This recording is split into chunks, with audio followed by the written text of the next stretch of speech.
అంటే సార్ ఇప్పుడు చాలా మందికి అసలు ఎందులో ఇన్వెస్ట్ చేయాలి హ్మ్. అన్నది ప్రాపర్‌గా ఐడియా ఉండదు ఫస్ట్ ఆఫ్ ఆల్. హ్మ్. వాళ్ళకి తెలీదసలు. హ్మ్. స్టాక్స్ అంటే ఏంటి? ఆ డాక్యుమెంట్స్ అంటే ఏంటి? హ్మ్. మ్యూచువల్ ఫండ్స్ అంటే ఏంటి? ఇవన్నీ తెలీదు.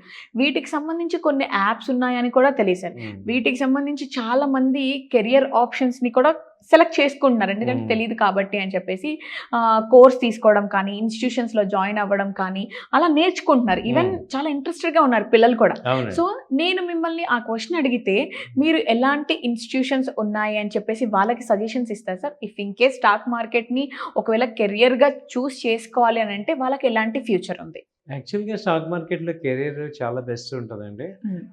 ఇది ఫైనాన్స్ ఫీల్డ్ రిలేటెడ్ ఉన్నోళ్ళకి ఇంకా ఈజీగా ఉంటుంది. హ్మ్. సో, ఎన్ఎస్ఐఎం నేషనల్ స్టాక్ ఎక్స్‌చేంజ్ వాళ్ళది అకాడమీస్ ఉన్నాయి. ఓకే. ఎగ్జామ్స్ వాళ్ళు కండక్ట్ చేస్తున్నారు. డెరివేటివ్ ఎగ్జామ్ అని, కమోడిటీస్ ఎగ్జాము, కరెన్సీ ఎగ్జామ్స్ ఇలా డిఫరెంట్‌గా ఉన్నాయి. అవి క్లియర్ చేసుకుంటే మీకు వెయిట్ ఎక్కువుంటుంది. హుహు. సో, మినిమమ్ గ్రాడ్యుయేషన్ గాని, పీజీ గాని ఉంటే బెనిఫిట్. ఈవెన్ ఫైనాన్స్ ఫీల్డ్‌లో ఉంటే బెనిఫిట్. హ్మ్. సో, ఇంకా కావాలంటే ప్రైవేట్ ఇన్‌స్టిట్యూషన్స్ ఉన్నాయి. జస్ట్ లైక్ స్టాక్ మార్కెట్‌లో టెక్నికల్ అనాలిసిస్, ఫండమెంటల్ అనాలిసిస్ ఎలా చేసుకోవాలి, ఆ కోర్సెస్ ఆఫర్ చేసే ఇన్‌స్టిట్యూట్స్ ఉన్నాయి.